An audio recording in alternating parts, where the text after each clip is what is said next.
It's member-supported Hawaii Public Radio, and all things considered, I'm Dave Lawrence, thrilled to really be back in our Atherton, believe it or not. It's the first time we've done one of these for the show since the pandemic, so it's great to do it with a band that have been around so long. I gotta believe they've been part of your life, whether you knew it or not, because some of their songs have been in movies, have been on the radio for so long, have been attached to different stuff in your life since maybe before you were born. It's Foghat. Now, they came back through town for shows in the islands, and original Foghat member, drummer Roger Earl, no stranger to the show. He was on before several years back. He has returned and was cool enough as part of their return to Hawaii, first time since the 70s, we'll hear, to actually come and join us here in our Atherton recording studio. So just a huge aloha, mahalo, and welcome, Brother Roger. Thank you, man. It was nice to be here. I was told there was going to be a bunch of wine. That's why I turned up. Yeah, exactly. But, you know, it's Free not. booze. Actually, got a nice cool water, but and a piano, which we will make some noise on later. I'm not cool really a is that? piano player, but see, the piano is in fact a percussive instrument. That's right. So I'll make some noise on that. That's right. Yeah, we just had... How you doing, Dave? I'm doing great. That's a funny rap. We just have War on the show, and Lonnie Jordan, the keyboardist, the original member, started on percussion and then moved to piano. So it's funny because we were talking about, piano is a percussion instrument. So it's just great to have you here, dude. I've been riffing on Foghat. I kind of had it in my head now a lot over the last... since you were on the phone and then coming through town. And you know what's neat about you? We didn't point this out before. I guess as we try to get into a little bit of your history, your considerable music. You had War here? Yeah, War. I'm good friends with Sal, one of the keyboard, the percussionists. percussionist. Yeah. Yeah. Sirachoni or whatever. We're mates. He painted a drum head for me, and great band actually. A lot of fun to play with as well. Yeah, of course, you've got your own War encounters, no question. I don't know if they're on our concert flashback list, but you have a brother who we never talked about before, and it's kind of cool when we go all the way back through your history, because you already have Savoy Brown in your Rolodex of experiences, I guess right around the time that Colin Earl, your brother, 4 years younger? Older. He was the piano player for that band that had In the Summertime, Mungo Jerry. In the summertime, ba-da-da-da-da-da. Actually, the lead singer, Ray Dorset, was a singer in the very first band I was in when I was 16. Wow. They were called, what were they called then? The Tramps. In southwest London, Hounslow, Staines area. They'd been playing since they were like 9 or 10 years old. And the bass player was my best friend at school. His name was Dave Hutchins. And Ray Dorset, I've known since we were 15, 16 years old. That's the vocalist on He that. was the vocalist in Mungo Jerry. A very talented guy, actually. Great singer, great guitar player. And I joined Savoy Brown, and he formed Mungo Jerry. What a wild time, though. So your brother on that... and that's just a couple of years before you guys would just start wailing into the radio world yourselves. And really, the truth is, when you think of, like, at least the United States, classic rock radio, your stuff became this enduring part of so many people's lives. Those at least 3 songs that are the kind of, and that's all it really takes to become eternal classics. Like, they just far outlived that area. But starting then, and what got you into stuff? Because thinking about your brother in that era, it was before that. But we always like to hear what it was I'm assuming it's an early childhood experience or experiences. People, a father, a brother, uncle, whatever. How did you end up getting the interest in music to begin? My parents, mum and dad, came from the East End of London. If anybody's familiar with the East End of London, there's always a party going on. There's always music. They're always making something. Dad played piano somewhat in the style, I guess, of like Fats Waller. That wasn't his day job. He worked at Aston Martin's at their old factory in Feltham, which is about 4 or 5 miles down the road from where we lived. But Dad loved to play the piano, and any excuse to have a sing-song in the house. Mum used to sing as well. Anytime anybody had a birthday or any of the aunts and uncles came over, there was always music. And Dad actually brought home a Jerry Lee Lewis record. I think it might have been A Whole Lot of Shaking Going On. I'm not sure, but the B-side was called Mean Woman Blues. And I remember him saying to me, "Here, have a listen to this boy, son. He can really play the Joanna." And we were never the same. And about 3 months later, I was 14, I think, something like that, maybe 13 or 14. Dad took me to see Jerry Lee Lewis at a theatre in southwest London, and I was never the same. My mother claimed it addled my brain. I'm not sure what an addled brain is, but it did have a very profound effect on me. And Is that first show? that first show, seeing Jerry Lee Lewis and hearing him, it was... And you had never been to a concert before? No. Well, I mean, I've been to local, But not a national things. artist. Like my friends always talking about, Ray Dorset and Dave. They had their band like when they were 12, 13 years old. I used to go and see them play. But that was it. Jerry Lee Lewis, I went, that's what I want to do. No, it's only rock and roll, but I like it. He didn't do that one, of course. Some Johnny Come Latelys did that one. But yeah, I love rock and roll music. I mean, that's the kind of thing. So you're 12? Is that About 12 years old, yeah. And you hadn't played anything, no instrumentation, nothing? Yeah, I've been taking drum lessons for about a year or two. Why? What got that started? Well, that was because my brother played piano, Dad played the piano, and drums are louder. Actually, I just gravitated to it. I was always banging on stuff, ruined all Mum's good china, well, actually, lampshades were a symbol, of course. Drums. I love drums. I love the sound of drums. Backing up to your pop, because I've had, I guess it was Ivan Neville did this with his dad, Aaron Neville. So we have a piano in here. Do you remember anything that your dad, is there a specific thing your dad would play that you could give us a sample of? No, just something that you, nothing you remember? I can't really play piano. That's cool. I know that you're not a piano. Dad played like stuff like Fats Waller, Honeysuckle Rolls, Alligator Crawl. Cool. But I learned to play some things in the key of C. He goes to the piano for us. Well, that's because...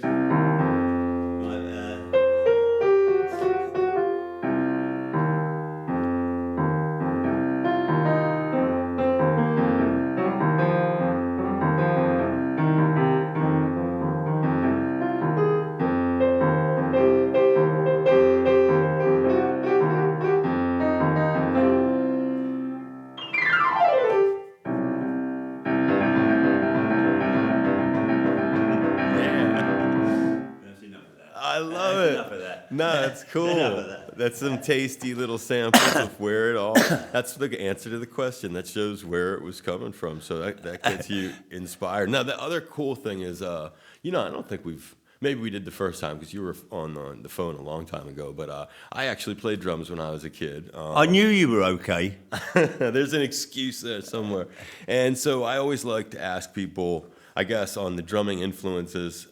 Mine would be more contemporaries to you, but thinking of you as a little kid then. So 12, your dad takes you to Jerry Lee Lewis, but 11, you started the drum lessons. Yeah, about a year beforehand. Who are the drummers then that are inspiring your work? I would just listen to records, but once I actually got a drum kit when I was 15, I bought my first drum kit. Okay. I worked 3 days a week after school, saved up my money. I worked Saturday mornings in a bakery, and I would go for my drum lessons in the afternoon. I got my first drum kit when I was 15, black Premier kit, and it was. And I brought it home. We only had a small house, a semi-detached house. Where did you put that thing? In Hounslow, and we set it up in the same room that we would have our breakfast and dinner at. And I started playing, and my mum said, "Oh, that'll never do. Exactly. You can't have this." And of course, there's neighbours both sides of the house, so they gave me his woodworking shop, and they soundproofed it. We put egg boxes up and all sorts of stuff, and I started in there, and I would go in there after school and make noise. Mum would unplug me around 8:30, 9 o'clock. And I would listen to records. I had a Grundy tape player. Actually, it was my brother, Colin's Grundy tape player, and recorded a whole bunch of stuff, mostly Chuck Berry and some blues stuff. That's what I was listening to initially.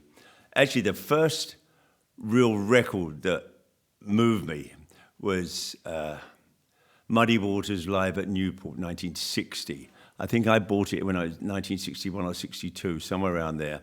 And that record, I knew what I wanted to do. Francis Clay was the drummer on that record.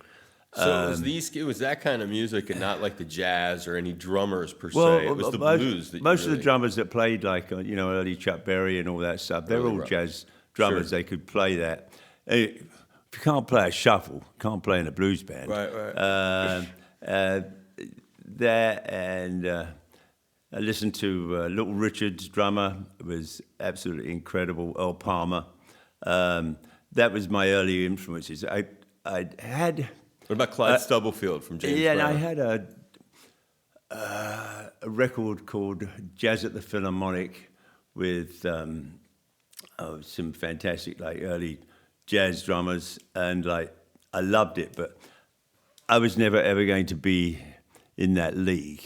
Buddy Rich was, one of Gene those Krupa. superhuman people. Gene Krupa was like, they were incredible, the way they played and what they played. But that was their music back then. I wanted to play. I listened to like the rock and roll and to like Charlie blues. Watts. That's where I got my inspiration to play music. Like That's Charlie what I Watts listened and to. Ringo? Pardon? Charlie and Ringo from the Oh Stones yeah, and Beatles? yeah. I used to go and see the Stones at Eel Pie Island. Never saw the Beatles live. My girlfriend at the time, when I was 16, went to see them. She said she couldn't hear them because everybody was screaming. Yeah. But the Stones, I went to see a number of times at Eel Pie Island. A couple of other clubs, the Ricky Tick, the Station in Richmond. They were great actually. Great You were band. and you grew. It's funny because we had Geezer Butler from Sabbath on, I guess it was last year, and he was telling us the same kind of story about not being able to hear the Beatles at a funny show where he went to with them. What town was it that you were you were growing up in? What city? It was in Southwest London. Southwest London. Okay, so you had a whole different kind of Hounslow. background than And Staines, that area. Of your peers, my favorite guys would be, and I'm just curious if you both have any stories about these guys or met them. John Bonham and Cozy Powell were two of my very, very favorites. Yeah, I met both of them. Met Cozy a number of times. Great drummer, really super nice guy too. Tell us stories of meeting these guys. Bonzo was somebody who I did actually hang out with. Back in 1969, when I was in Savoy Brown, we did a number of shows with Zeppelin. Zeppelin and two other bands were on, and we were doing a sound check. There was me, Clive Bunker, and Bonzo. I think either Kim Simmons or Jimmy Page were playing guitar. So there's three drummers and a guitar player, and there was also a violinist from another band. Forget their name. Not Mahavishnu Orchestra. No. This is 1969. Okay. And we were just jamming, and the only one drums you could hear was Bonzo. He was a monster, and I got to hang out with him a number of times. One time we were in Manhattan. We were out having a few drinks, and he had a couple of Heineken bottles, and he was doing drum solos on the table. Didn't break the bottles, but it was like to watch it, the way he played with a couple of Heineken bottles. They were empty, of course. He drank the beer. Bonzo was. He changed the way drummers approached rock and roll, along with Ginger Baker. Those two drummers, I think, were they changed the way drummers approached playing music. They were like monsters. I also met Ginger a number of times. I remember first time I met him, I was 17. I was in a band, and we opened up for the Graham Bond organisation. Right. And Ginger was the drummer, and he was very cordial to me. He had a bit of a reputation for not being so, but he was great with me. I went up and talked to him. He had this cymbal that he trod on, and it was inside out, and we talked about that. And he was real friendly. Well, John, that's funny because John really had a reputation for, especially later, for being rather rough. John Bonham, we're talking about. You developed a friendship because he is really a remarkable dude. He is really considered. I mean, what you said is an understated thing about his transition of what happened in drumming. Was he? You guys were friends? I mean, what was? No, I just hung out with him a few times. There was that time, like we did a sound check. A couple of times I met him in New York. One time I met him in LA, but he wasn't very happy that day. He was. We won't talk about that. So you just run into him at a professional event or something? Yeah, That's what he was a at. fantastic drummer, and anytime I met him, it was cool. Ginger, I had a number of run-ins with him and hanging out with him because we were both Ludwig endorsers. Yeah. And for a number of years, Bill Ludwig III was in charge of Ludwig drums. This is back in throughout the 70s and early 80s. And we did these things where it would be the Ludwig stable of stars, and they would get all the Ludwig drummers together. And Ginger was interesting. Bill Ludwig had to try and contain him and keep him focused on what we were doing. Do you have a beeper? Can you beep these things out? Because okay, speak. Good. Speak so freely. we're sitting in this farm, this horse farm, and there's about 30 or 40 drummers putting us on hay, and I was sort of down the front with a few other sort of luminaries. Ginger wanders off about 30 or 40 feet away from where we're all sitting, and I'm looking at him, and all of a sudden he starts running at us. So I knew something was up, and I looked down. There's this tall beer can about maybe 15 feet away from where we're all sitting. Ginger's running at it. Oh, God. Because I knew the man, I started moving out of the way. Ginger kicks it with his left foot. The can bursts open and it's spinning at these people and pouring beer everywhere. It did hit somebody. I can't remember which one it was. And Ginger says, "What about that? Fucking great. It was my fucking left foot, wasn't it? Fucking lefty, right?" And yeah, Ginger, he was spectacular. You know what? When it came to he was an interesting person, and he had a reputation. But every time I knew him and met him, he was fine. He had a connection here. It's funny you mentioned horses. The polo field, right where your missus did the skydiving. You know about that then? The Ginger. Yeah. You know about you weren't here. You were never here with him though. He one of the times when we were doing one of these sessions for Ludwig drums, he decided to go roller skating with a polo, and he fell over and broke his arm. And then, and he spent most of the evening after that. He went to the hospital, and then wandering around asking people for pills. But and the next morning we were on a bus that was going to take us back to the airport, I think. And Ginger was stuck in one of the revolving doors in the hotel. Jeez, you got the goodies. I really liked Ginger. He was a force to be reckoned with, and what he did for music, playing drums, was absolutely phenomenal. He changed the way drummers played. He affected just about anybody who's been playing for the last 30 or 40 years. He was a bad dude. I was really lucky when the Cream reunion happened. A guy who helped you out, Carmine Apiece, I went with him to one of those reunion shows at Madison Square Garden, and I had Carmine next to me. So as he's doing Toad or whatever, that's the song that has the drum solo in it. So as he's doing his drum solo, I got to have Carmine sort of give me a play-by-play of his review of it. But another guy from that era we didn't mention, and he's not regarded as such a huge guy, but I don't know what you'll say because you've been there and done it. Sabbath drummer Bill Ward. Did you ever know Bill? Yeah, but it was a long time ago. They were back when we were back in England. Savoy Brown did some shows with Black Sabbath. But it was a good drummer, really good drummer. In fact, I think he really sort of held that band together and made, played some really cool stuff.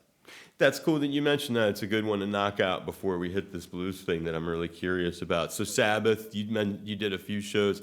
I look at them as sort of a band that, as I grew up, they had been respected a lot, but it became even bigger. How the massive influence and unusual nature. And it's kind of like when I asked you where you grew up. You know, Black Sabbath, when they were young, they did not have toilets. They didn't really have proper heating. They didn't. They kind of, there's a lot of explanation for They the came roughness. from Birmingham, didn't Yeah, they? Yeah, right. for the Aston. So when I think of the time that you had any exposure, any interesting stories or reflections of meeting the young Ozzy Osbourne back then? No, I never had the pleasure of knowing Ozzy, so I can't tell any stories about that. Though he's already famous enough, isn't he? Right. Bill Ward, though, I never really met. We did some shows with him, but That was it. I think his performance on records probably speaks for itself. He was a really good drummer. Yeah, no, he's a smoking guy. But that's cool that you did do a handful of shows with him. So there's a thing that in the couple of years, I mentioned it, but in the couple of times rather that I've talked to you, we've never really gotten into this, but it has come up in our interviews, but I really wanted to focus on it for a moment. I understand, I was reading about it this morning. So the late 70s, there is a benefit concert that is scheduled to happen at the Palladium for the Rodgers and Hammerstein recording library of recorded music at the New York Public Library. And so what happens then is in this show, Foghat are like the backing band for Muddy Waters, John Lee Hooker, Johnny Winter, Pinetop Perkins, Honey Boy Edward. I mean, all these, Eddie Kirkland, a lot of heavy, heavy cats. My question is, because we've never gotten into this, and it's a remarkable statement to your commitment to the blues. Tell me, if you can remember, how did this first get introduced to you guys as a concept or to be involved in it? And walk me through it arriving in Foghat's lap. It was around the time we were doing the Stone Blue album, and our publicist was talking about what he could do to help sort of promote the record. I believe they maybe brought this up. Lonesome Dave was a huge fan of the blues. He had, no, not hundreds, thousands of records of blues music. Dave was... He was the one who would play stuff on the bus. He was like the DJ. Once we had back when we had sort of tapes, he would record stuff. You want to have a blues evening this evening, or you want to hear this and so and so. But Dave was like the heart and soul of Foghat as far as writing, and his influence came from blues music. That's what it was all about. American music, it's like, it started with the blues.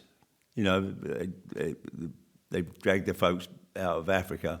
There was blues music. Then it became jazz, and then bebop, rock and roll, country, soul music, Motown, gospel music, hillbilly country music. This is the land of music, the US of A. This is where it all comes from. And even to this day, I think it influences people all over the world. And this is why I live here, because of the music. Ever since I started listening to music, this country has it, and it still does. They still turn out artists. And music should always change anyway. I mean, I was going to say stuck, but it's not really. It's more of a groove that I'm in. I love the music that I listened to when I was, 12, 13, 15, 16 years old. Muddy Waters, John Lee Hooker. That's the music I loved. Little Richard, Jerry Lee Lewis. And there's lots of stuff gone on for there, but that's the music that inspired me. And you don't just copy, or I didn't, and certainly, Savoy Brown and Foghat didn't copy those musics, but they used it as an influence. That was our inspiration. And and those times were real, because you think of, that's great how you refer to it, because at the same time, Zeppelin were releasing albums that in some cases were lifting songs that were like Terraplane Blues and turning it into Trampled Underfoot, or other songs from Physical Graffiti. that were huge blues songs. They were reinterpreting them much the way you described. But you went a step further in this kind of concert where you guys are on stage. Like you talk about Dave's love of these artists. I was watching one of these clips on YouTube, and folks can look for this. Just look up Foghat Blues Tribute on YouTube. There's a truncated version of what was a 3-hour show. But to see Dave's, like Muddy Waters is up there at the mic, and he's playing. And Dave, the look on Dave's face is like the look of like, we're playing with our musical heroes. Exactly. And one of the beauties of Muddy, especially Muddy, they never let you down. You could talk to them and they were just these real people. And like you meet these people and you listen back to the songs that inspired you when you were kids. It was something else. Was there a rehearsal for it at all? Like how much time? When did you first meet Muddy? Did he come in ahead of time? Muddy had his own band there, but Eddie Bluesman Kirkland, who'd actually been around for a number of years, used to play with John Lee Hooker and a number of other people. In fact, we made some records with him.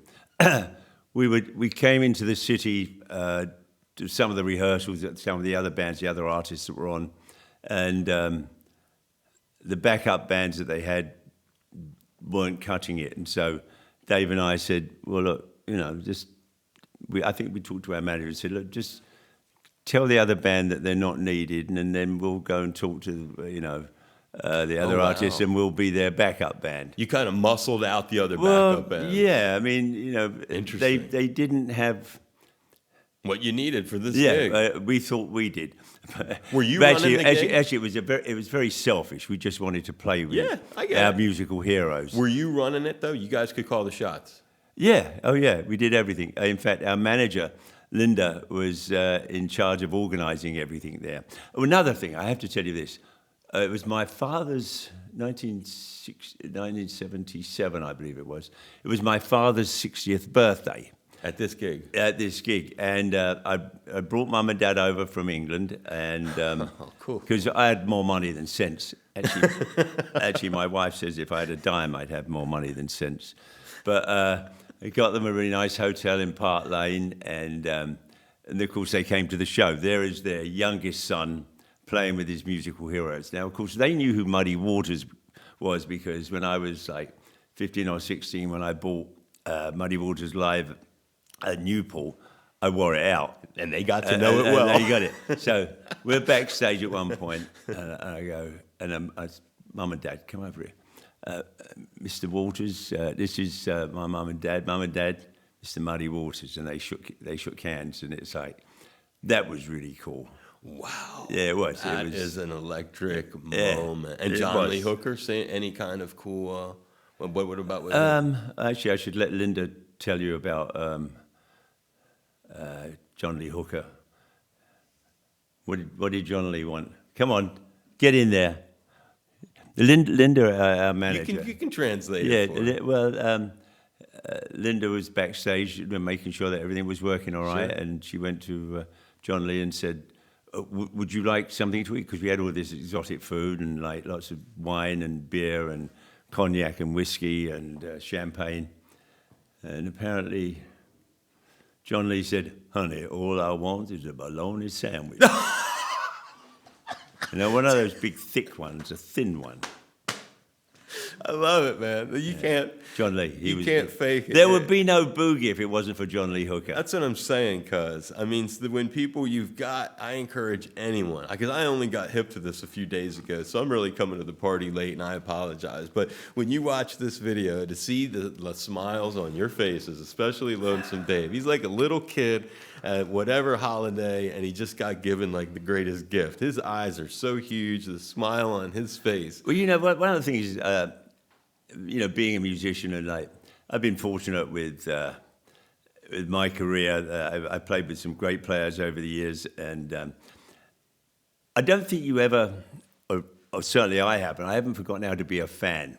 That's the reason you start playing music. That's the reason you listen to music. It's the reason you buy records, because music moves you. And I think I've still got that in me. You know, I refuse to grow up. No, you got to keep that energy, and you do, and you can relay some of these great stories. I love the Chuck Berry one. We got a picture; it ends up being Chuck Berry and our manager's wrist. Yeah, we were 1974. We're doing a show out on the West Coast. Jake Giles were headlining, and Chuck Berry was up there playing. Of course, Dave and I are like huge Chuck Berry fans. There would be no rock and roll if it wasn't for Chuck Berry, as we all know, and. So we said to our manager, look, you think you could, ask Chuck if we can have a picture taken with him? Dave and I were like hanging together. And Chuck Berry finishes his set, and he's got his guitar case, and he's got a convertible Cadillac with this really nice looking blonde lady sitting in there. And he comes down the steps, and he's walking towards his Cadillac. And our manager goes up to him and says, excuse me, Mr. Berry, is it okay with if a couple of my band members have a picture taken with you? And Chuck says, sure, anytime. And the picture is our manager, Tony Otida, holding on to Chuck's arm, and Chuck is walking away. But, so Chuck, he turned the world upside down and inside out. Totally. I mean, rock and roll. And just such a character. I saw him one time. They did this show at the Blaisdell Arena here. It was Little Richard, Chuck Berry, and Jerry Lee all on one night. Yeah. And you got to see everything because Chuck was just berating his band like you always hear. And you know what's funny is there's another great drummer, and I don't know where it'd be interesting to see what you think of this guy. If you look at classic concert posters for a lot of rock bands, in fact, you'll find this band opened or was on bills with many people. I'll just pick one, and you'll tell me what you thought of this guy. So, because they're on a lot of your different shows. We'll try this one. November 13th, 1975, Erie County Fieldhouse in Pennsylvania. Montrose, of course, we talked about Ronnie the other day, but Black Oak, Arkansas were on the bill. Their drummer, the monster, Tommy Aldridge. Was he at all someone you... Yeah, in fact, Craig McGregor, our long-time bassist, and I became good friends with Tommy. There we go. Phenomenal drummer. He left Black Oak and then went with... He was with Ozzy later. He was with Ozzy for a little while. Yeah. Pat Travers. And he was Pat Travers' band, right. He made the Pat Travers band. Snorting whiskey, baby. And Tommy is incredible drummer. Beautiful guy too, funny. And great feet, great hands. And like you, he's got the hair still. He's got the serious hair, huh? You could mop the floor with that thing. It's only hair. But yeah, I'm pleased we got some, but no, it is only hair. What I'm really pleased about is still being here on Earth. Oh, no, I know, my brother. And if the good Lord has something to do with it, thank you. If he doesn't, thank you anyway. No, I mean it. You have, and that's great though that you have a rapport with him. I met him only once. Tommy's brilliant. Yeah, I was influenced by him a lot as a player, and I found him to be. You could play like him. I could not, but I could do. I love that double bass. Billy Cobham, was he ever a? Oh yeah, I saw him a couple of times. Phenomenal drummer. Yeah, he's been right here with us. Absolutely brilliant. I mean, he could his speed, and he hit the drums so hard. I don't hit them. A drum, I always felt, would only go so loud, and the real, I think, part of the job of a drummer is like to set the groove, tempo, and be able to sort of move things up and down. Dynamics. The singers, you pull back the lead guitar, you drive it. Yeah, he was just brilliant. He could play stuff other drummers could only dream about. Yeah, you've seen him with Mahavishnu, I'm imagining. Yeah, and he was. And his later stuff. Here's another crazy one of these ones that these are. I mean, this is a band that I remember at Ringo Starr's. I forget which birthday party, but it was the one that Paul. You went to Ringo's birthday party? The one with McCartney. You were there? Yeah, in 2010 at the Radio City. And at the end of the show, before McCartney came out, they brought all these rock luminaries out to sing with a little help. And one of them was Jeff Lynne, famous from ELO, and then with the the Traveling Wilburys. Brilliant. Jeff Lynne is brilliant. You guys, just to give some perspective and some props to Foghat had Electric Light Orchestra opening for them, like the Allen Theater, Cleveland, April '74. What are memories of that really puts it in perspective. Do you remember this kind of thing? No, There's multiple shows. I was probably doing drugs and drinking. And you just didn't know that. No, the music was great. I don't remember playing with them. I can't imagine it. I'll let you cough. Cough for a while. You got to get it out there. I cough too. I smoke so much herb. I get got over it. I have an upper respiratory infection. So, do you think that? Always, of course, with posters, there's always a chance that bands didn't show or weren't there. But I thought I saw multiple shows where ELO was on the bill with you. It's possible you just didn't get there till late or something, right? No, we did some shows with them. They were great. Okay. And Jeff Lynne is just absolutely brilliant. Because sometimes people don't see stuff. Because funny enough, like one time in '77, John McLaughlin and Shakti were opening for Black Sabbath at 4 shows. And Sabbath never, ever even realized. And years later, they were like, oh my gosh, if we had only known, we would have made it. There was that disconnect between festivals. You mentioned Montrose earlier.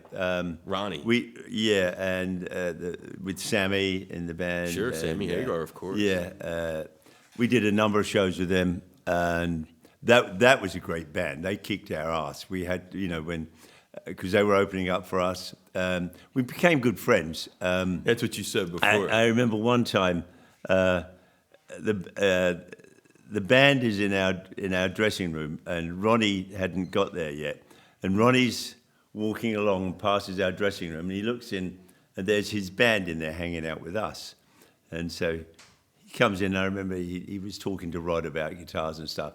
But Sammy Hagar was absolutely brilliant, and Denny Kamasi on drums. Denny was a fantastic drummer, still is. Incredible. He plays with Heart, is that right? Oh, that makes sense. I'm not sure, but the name Denny and Denny Kamasi was a fantastic drummer. He really helped, make that band. Well, actually, Ronnie Montrose was great. The whole band was great.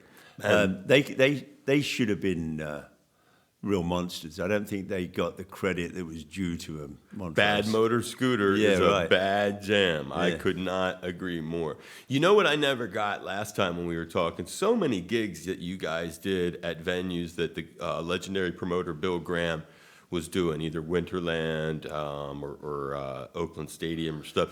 In your crossings, and it's possible you didn't personally get to run into him. Any cool Bill Graham stories? Any stories? Yeah. Bill Graham was brilliant. I never know. What do you remember? One time he would always come, whenever we did a show for Bill Graham, whether we were opening or closing or whatever, he would always come in the dressing room and say, "You guys, everything all right? You guys, you got everything you need?" He really paid attention to that stuff. And there was a quote from him that he thought that Foghat actually liked to play more than they liked to breathe.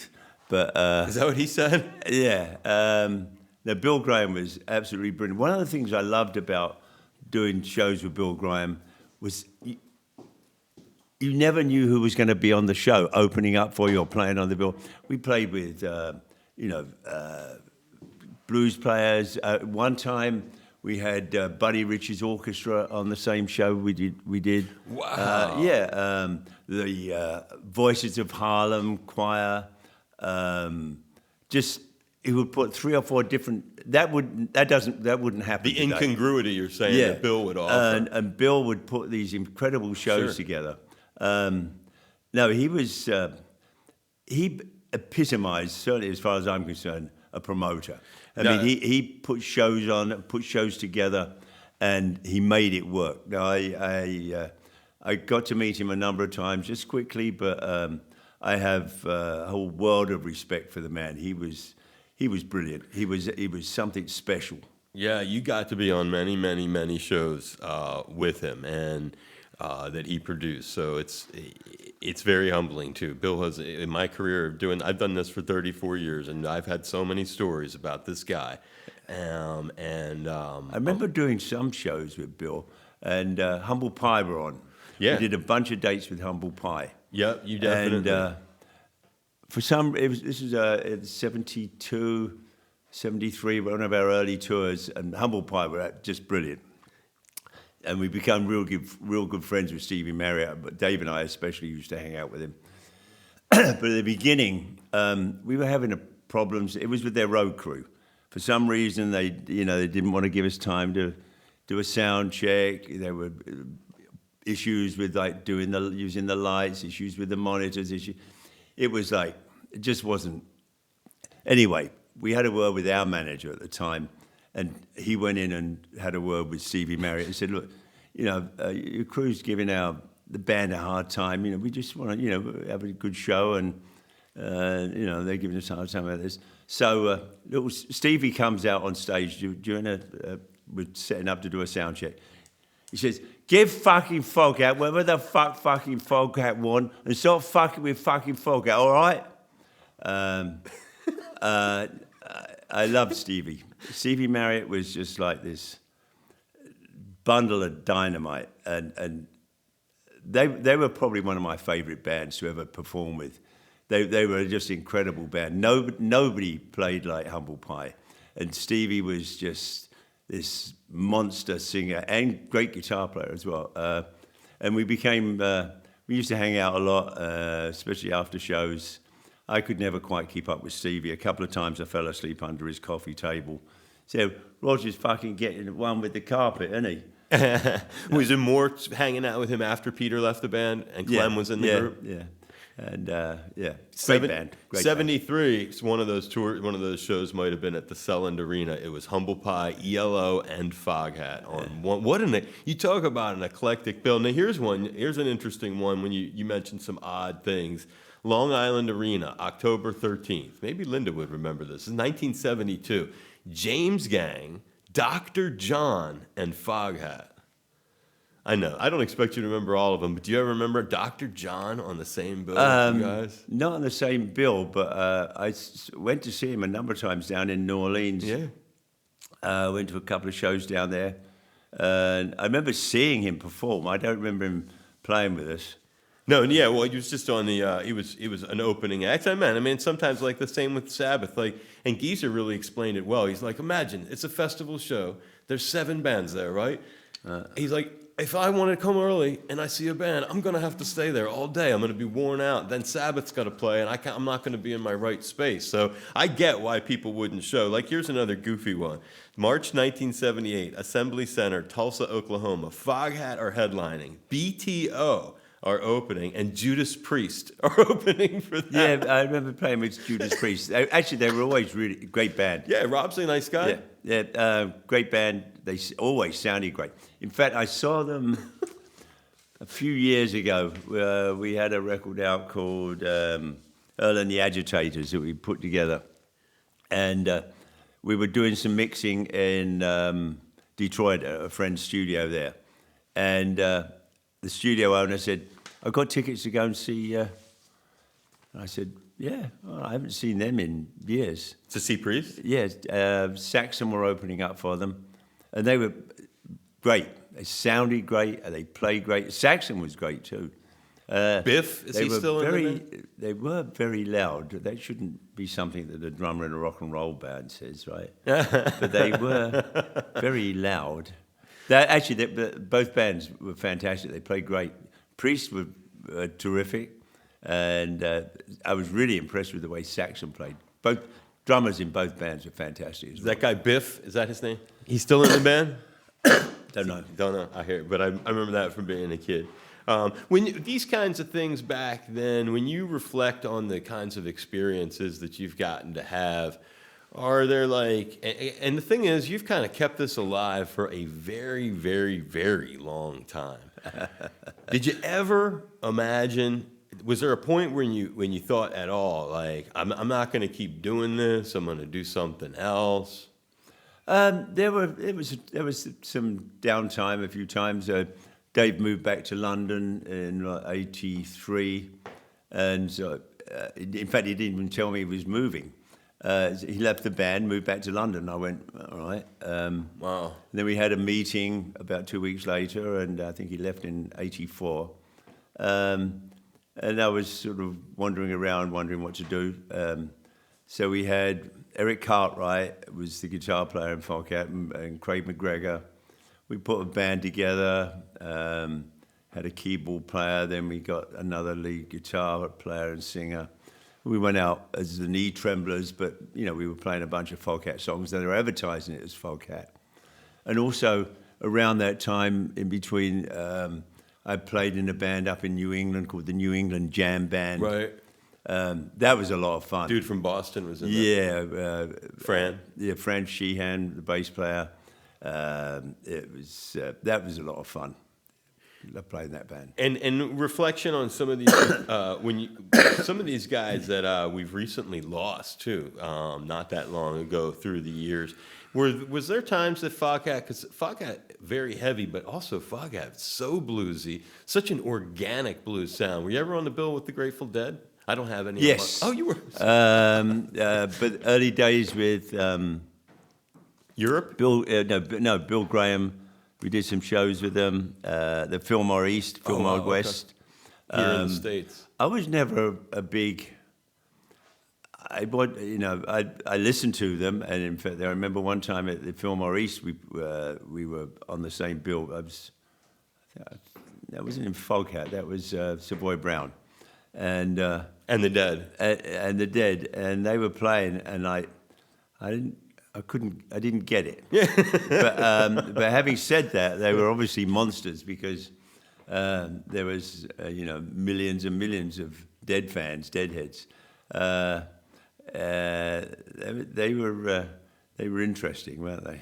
They're a huge phenomenon, and when I was a kid, they were a very, very big deal. And on that note, I'm wondering about your personal, when it comes to like your heroes, and thinking of some of these gigs that, because one of the things, again, emphasizing the point, when I grew up, Foghat was like this hard rocking band on the radio, and still is, but.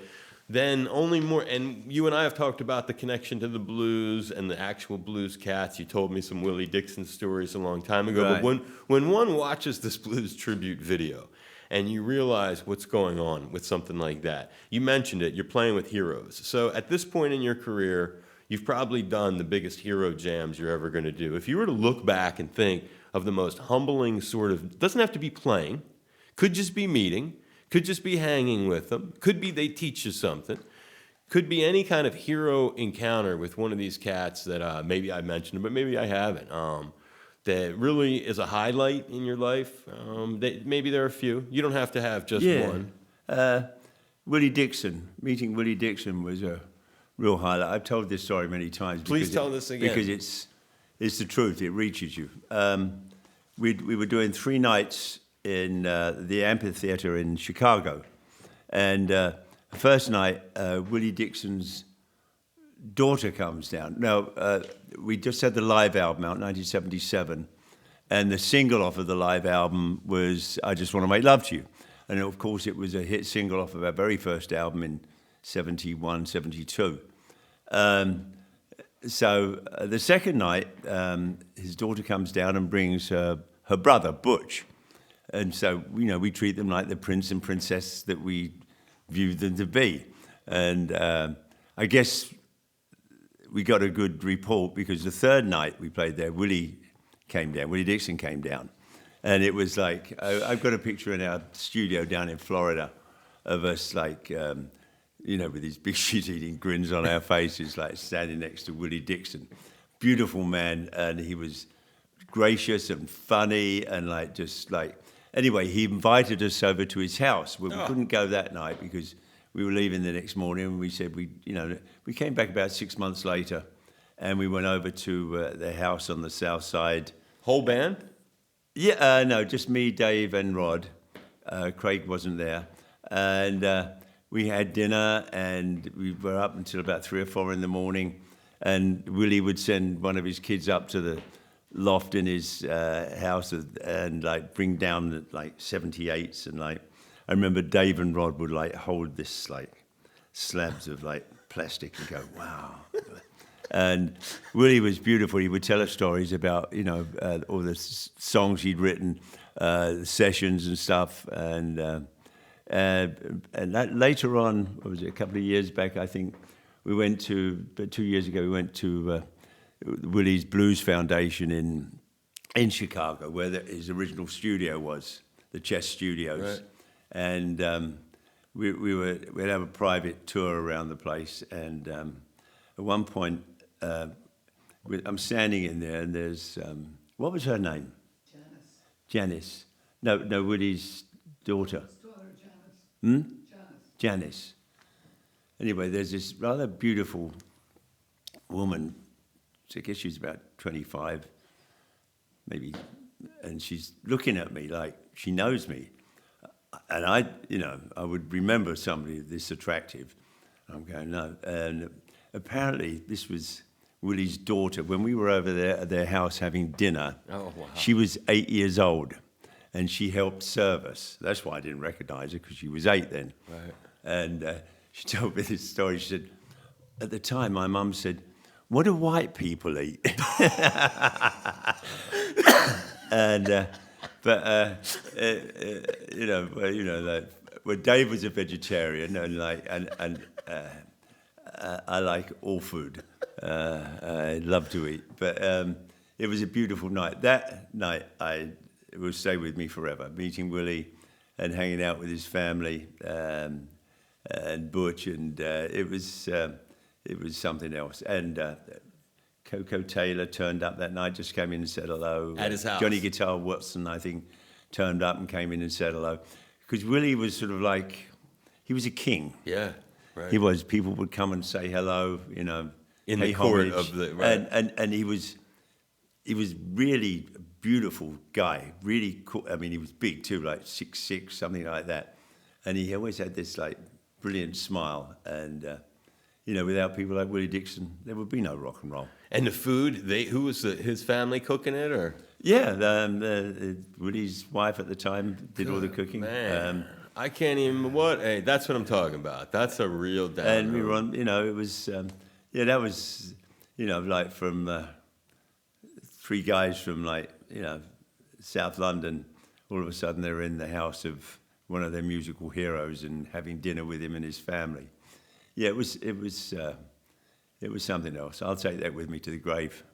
That is a great one. That is a fantastic. Doesn't get any better than that. That's what I'm talking about. Well, you've gotten to do some really remarkable ones. Question on the Willie, I guess, just pops into my head. How come he didn't go, and how come he was not part of the Blues Tribute? He was busy. So he was sought, but Oh unavailable. yeah, of course. No, he was busy. So other people were sought for that. That whoever's available. Sure, I get it. The only ones who didn't get paid were us. Everybody got paid. Bo Diddley? No, Bo Diddley wasn't there. No, I know he wasn't. Did he ever cross? Yeah, I remember sitting down at a gig. It was a festival, and Bo Diddley was playing, and Dave and I were hovering around so that we could maybe bump into Bo. And anyway, there's a communal tent and stuff, so we wander in there and sit down, across from him, and then we moved a little bit closer, and I'd said hello to Bo. He was really cool. He was something else. I love those stories. You see him and you're like, well, if we can maneuver Well, over. you don't want to, You don't want to blow it. Well, yeah, and being a fan, it's hello, Mr. Diddley. My name's Roger. Well, when you think of you guys on Don But he was really cool as well. if you think of you guys on Don Kirshner's rock concert doing "I Just Want to Make Love to You," and then right in the middle of that, Dave blasts into "Who Do You Love?" Who do you love? Yeah, so that's what made me think of the Bo Diddley, and that is a funny story. I remember when Elvin Jones. Oh, it's what a great tie-in for you. So Elvin Jones was playing the Regatta Bar in Boston area in Cambridge, and my girlfriend worked there, and she knew that Robert Plant was in town at the Orpheum for one of the nights that Elvin was around, and she said, "Hey, Robert's coming to the Elvin show on this particular night. This show, we'll go so you can meet Robert Plant." And so we did the same. We kind of ambushed Robert Plant. So we knew which Elvin Jones show he was going to show up at. And we were like just waiting there, you know. And then when he came in and got to his seat, I was real casual. I totally didn't blow it, though. I walked over like I was, didn't even know who he was. Got right next to the table. Hey, Robert, how you doing? Could you sign these things? So that is funny. I know what you mean about not wanting to be that guy. You never forget how to be a fan. Right. You know, and I mean, I know how fortunate I am, you know, with my career and playing and stuff and the people that I've met. I mean, it's, I know how fortunate I am. And, you know, it's luck, I don't know. Fortunate, I think you had something to do with it, like because you go, oh, there's somebody I think I want to meet. And I've said this a number of times, but I think musicians, certainly musicians that become successful to whatever degree you want to call that, is because you're selfish. You know, music, it's not because you're a nasty bastard or anything and you don't love your children and your wives or girlfriends. It's because you have, you know, focus. This is what you want to do. This is what you want to do. You want to play. For example, like, you know, Scott Holt, our guitar player and singer now, he sleeps with his guitar. He does. I forget what he calls her. But it's like a teddy bear. No, I mean, it's always there. You know, and when we have a studio down in DeLand, Florida, well, we've made, four or five studio albums, and we rehearse and record every year. It's like, we're very fortunate to sort of be able to do that and, like, you know, entertain people. We're really fortunate, and you keep it that way. Playing music is special. You know, you're entertaining people. They're the ones that have day jobs. They're the ones that have to, you know, sit in traffic. They're the ones that have to do that. Our job for that hour and a half or whatever you're entertaining them is to take them out of that. You know, a little bit of rock and roll. It's been a huge, you know, that's what it is. It's an escape for so many folks. It's a relief. It's kind of medicine. Same with these interviews, because people are cruising in their car, and there's a lot of heavy news on the show. So I like it when we get these segments on, because we get to take a little break from that. There was one time Linda and I were out in Colorado. We were riding our bikes, and we stopped off at this store, a record store. And above the record store, there was this sign that said, "Without music, life would be a mistake." That stayed with me. That's a good one. Let's use that one to wrap it up with what I think is an amazingly cool cat who, if you want to see some really neat hi-hat work, too, from drummer Roger Earl, just go on the YouTube, dial up Foghat on the Don Kirshner rock concert, and there's some really cool video, and also don't forget to look up that, when you're checking out Sonic Mojo, which of course their new record, but look for the Blues Tribute, which is there ever a chance that the full, is all that there is of that on tape 54 minutes? Is there more of that y'all? The blues show, there was over 3 hours. The sound engineer, our front of house sound engineer, Bob Coffey, recorded everything, and he also, from reel to reel, and he put it on CD for us. So we have all that stuff back at our house out on Long Island. Could it ever come out the full? Well, it's in the Warner Brothers archives. Okay. It would be fantastic. There was some incredible work. Johnny Winter, Muddy, Eddie Bluesman Kirkland. It was a night of magic, and all the artists. There was some songs, and also the finale was "I Just Want to Make Love to You" with Muddy leading the chorus, and everybody's out on stage playing. It should come out. It was filmed, and it was recorded, I think, well over 3 hours of music. Yeah, I was going to say, it was a 3-hour show, and that's another thing I guess you bonded on with Jeff, because it's funny when you think of Johnny, and we didn't really talk about him today, but Johnny Winter is another one of these guys like you. I love Johnny. He's like a white dude who's just totally obsessed with that kind of Black American musical culture. He was. We did a tour with him in 1973. Johnny's Still Alive and Well tour, and I remember because we played Madison Square Garden. We were opening up for him, And I remember at the time our manager was just like gaga about playing at Madison Square Garden, because that's like, a place. Yeah, we did a bunch of days with Johnny. He was fantastic. I mean, back then, throughout his whole career, he did some incredible stuff and was obviously, mentored by Muddy and everybody, and all the great Texas blues artists. Right. Johnny was beautiful. We did a bunch of dates with him and toured with him, and I love Johnny. Johnny was really cool. Yeah. Well, you guys had a shared love. I mean, it's obvious because he's the same kind of cat. Yeah. And when you interviewed, I was very, very grateful to get to spend time with Johnny, and he's the same. Did you talk with him? Yeah, we sat one time at a place right around the corner from here. It was called Hawaiian Brian's. It was 2011, sitting just like this, even closer because he was real quiet and frail at that point. Yeah, but it was just deep because, again, it's like when you think of yourself and the reverence for what you like, you and him, so it's clear you guys liked a lot of the same stuff. It's just cute. It's just kind of cool because he's on that show I'm referring to. If people look up the Blues Tribute, one of the guys out there is more of a contemporary like yourself, as opposed to like Johnny didn't like to fly. He liked traveling on his bus. And there was one, we did a whole bunch of dates around that 73 area. And there was one time we would they would have to try and get him calm to get on a plane.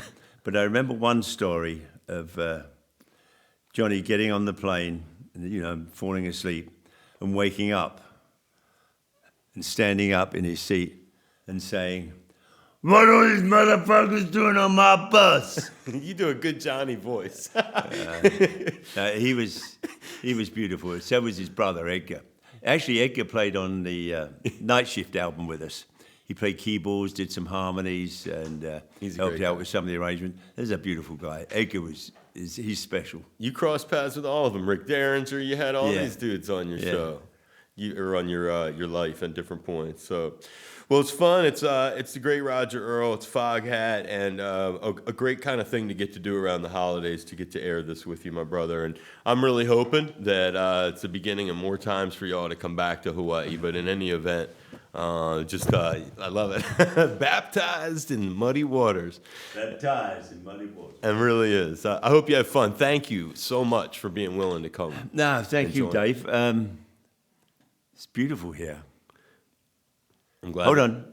You want to do? We'll go out and I'll play a little piano. I would love to have some piano. Very bonus thing here. Roger Earl Foghat, as he likes to say, not a piano player.